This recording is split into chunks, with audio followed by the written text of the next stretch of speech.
Assalamualaikum warahmatullahi wabarakatuh. Kami dari kelompok 7 yang beranggotakan saya sendiri Julia Cesar, Salfon Kurnia Rahman, dan Sultan Arbi. Di sini kami akan membahas tentang demokrasi Indonesia. Di sini kami memiliki 4 topik pembahasan. Yang pertama ada pengertian demokrasi, ada sejarah demokrasi, ada bentuk demokrasi, dan yang terakhir ada perkembangan demokrasi di Indonesia. Yang pertama ada pengertian dari demokrasi. Demokrasi berasal dari bahasa Yunani yaitu demos dan kratos.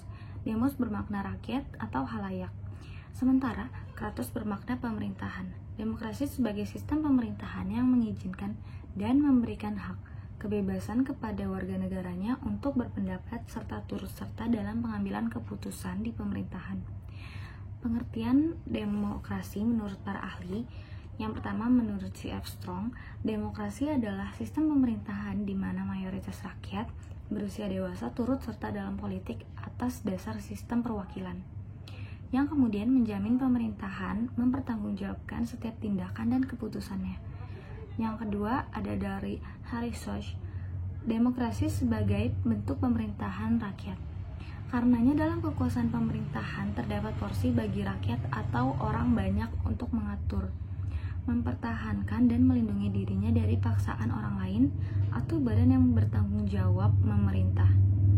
Yang ketiga ada Montesquieu, kekuasaan negara harus dibagi dan dilaksanakan oleh 3 lembaga atau institusi yang berbeda dan terpisah satu sama lainnya, yaitu pertama, legislatif yang merupakan pemegang kekuasaan untuk membuat undang-undang, kedua, eksekutif yang memiliki kekuasaan dalam melaksanakan undang-undang, dan ketiga adalah yudikatif yang memegang kekuasaan untuk mengadili pelaksanaan undang-undang. Dan masing-masing institusi tersebut berdiri secara independen tanpa dipengaruhi oleh institusi lainnya. Pembahasan selanjutnya tentang sejarah demokrasi akan dibacakan oleh Saudara Sultan Arbi. Yang kedua ada sejarah demokrasi.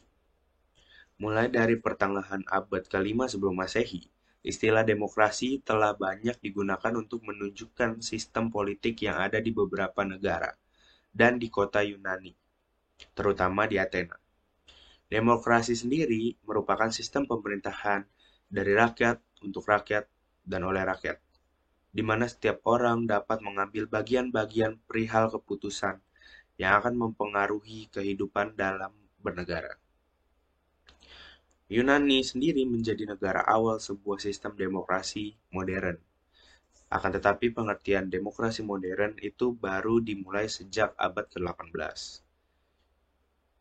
Demokrasi itu berasal dari bahasa Yunani, yakni demos yang berarti rakyat dan kratos yang berarti kekuasaan.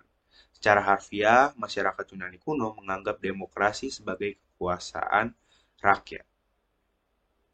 Pada tahun 431 sebelum Masehi, Pericles, seorang tokoh negarawan, mendefinisikan demokrasi atas 4 kriteria.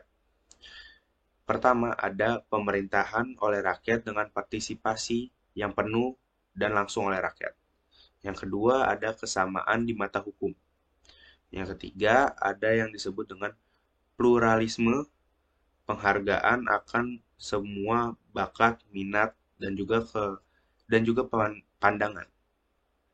Keempat, penghargaan atas suatu pemisahan dan wilayah pribadi untuk memenuhi dan mengekspresikan kepribadian individu. Pada masa Yunani kuno, demokrasi langsung diselenggarakan dengan efektif.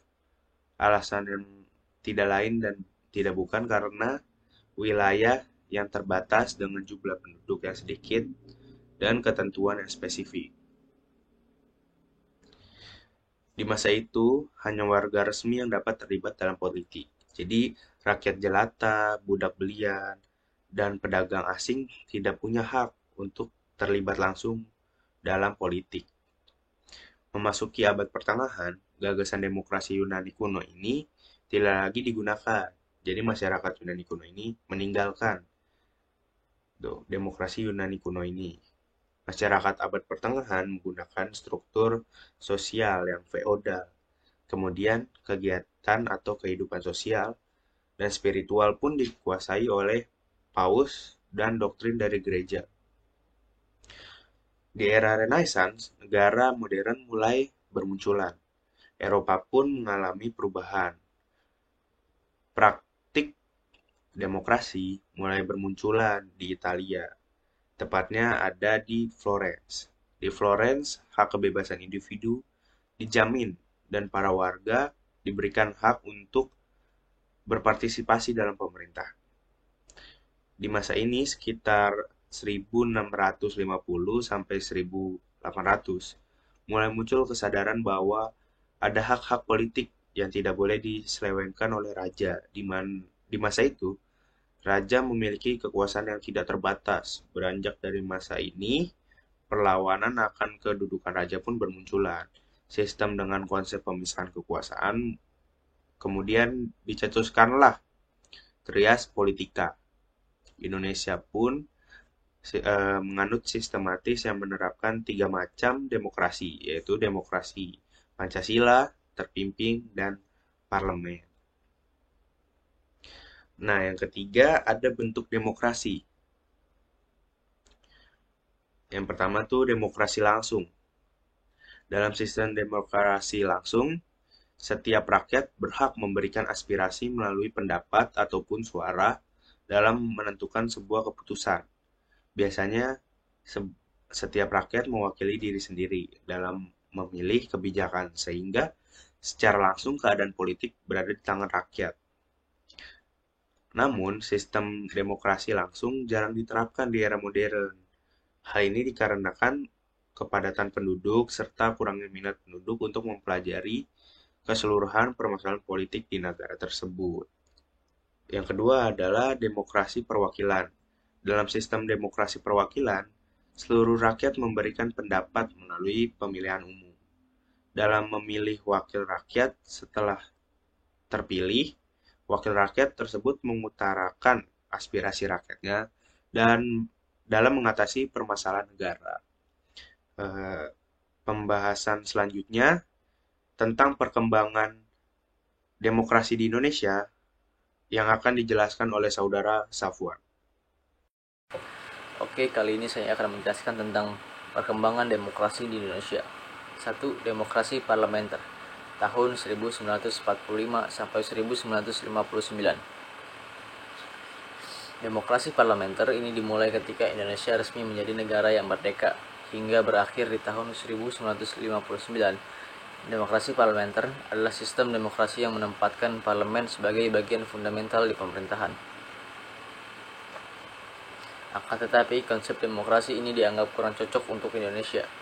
Lemahnya budaya demokrasi untuk mempraktikkan demokrasi model barat ini telah memberi peluang sangat besar kepada partai politik mendominasi kehidupan sosial politik.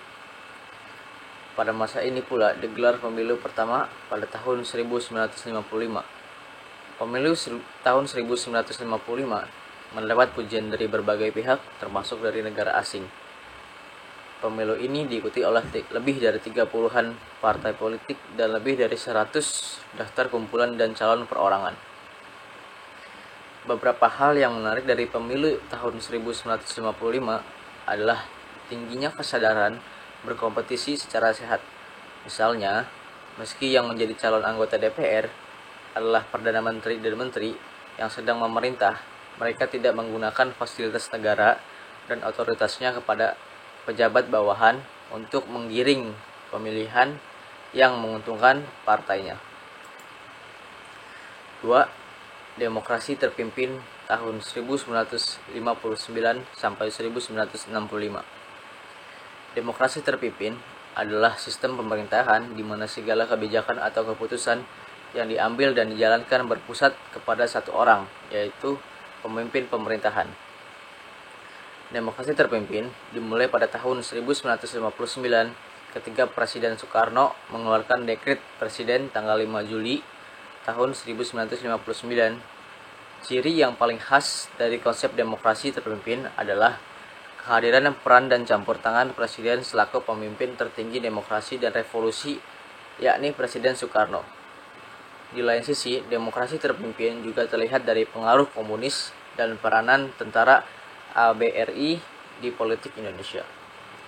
Pada masa demokrasi terpimpin, banyak juga terjadi penyelewengan terhadap Pancasila dan UUD 1945 seperti pembentukan nasionalis, agama, dan komunis (Naskom). TEP MPRS nomor 3 MPRS tahun 1963 tentang pengangkatan Soekarno sebagai presiden seumur hidup. Pembubaran DPR hasil pemilu dari presiden. Pengangkatan ketua DPR gotong royong MPRS menjadi menteri negara oleh presiden. GBHN yang bersumber pada pidato presiden tanggal 17 Agustus 1959 yang berjudul Penemuan Kembali Revolusi Kita ditetapkan oleh DPA bukan MPRS. 3. Demokrasi Pancasila era Orde Baru tahun 1965 sampai 1998. Setelah peristiwa G30 SWKI terjadi di tahun 1965, terjadi penggantian pemimpin dari Soekarno menuju Soeharto. Era Orde Baru ini yang dikenal dengan istilah demokrasi Pancasila yang menjadikan Pancasila sebagai landasan demokrasi, akan tetapi rezim yang berkuasa selama 32 tahun juga dihantui oleh beberapa penyimpangan seperti penyelenggaraan pemilu yang tidak jujur dan tidak adil. 2. Penegakan kebebasan berpolitik bagi pegawai negeri sipil (PNS). Ketiga, kekuasaan kehakiman yudikatif yang tidak mandiri karena para hakim adalah anggota PNS Departemen Kehakiman. Keempat, kurangnya jaminan kebebasan mengemukakan pendapat. Kelima, sistem kepartaian yang otonom dan berat sebelah. Keenam, maraknya praktik kolusi, korupsi, dan nepotisme. Keempat, demokrasi reformasi tahun 1998 sampai sekarang. Berakhirnya rezim Orde Baru yang berkuasa selama 32 tahun melahirkan demokrasi baru yang dikenal dengan istilah era reformasi. Era reformasi adalah fase demokrasi yang kembali ke prinsip dasar demokrasi seperti 1. Adanya pemilu secara langsung, 2. Kebebasan pers, 3. Desentralisasi, 4. Hak-hak dasar negara lebih terjamin, 5. Rekrutmen politik yang inklusif. Sekian penjelasan dari kelompok kami, kurang lebihnya mohon maaf apabila terjadi kekurangan atau kesalahan. Wabillahi taufiq wal hidayah. Wassalamualaikum warahmatullahi wabarakatuh.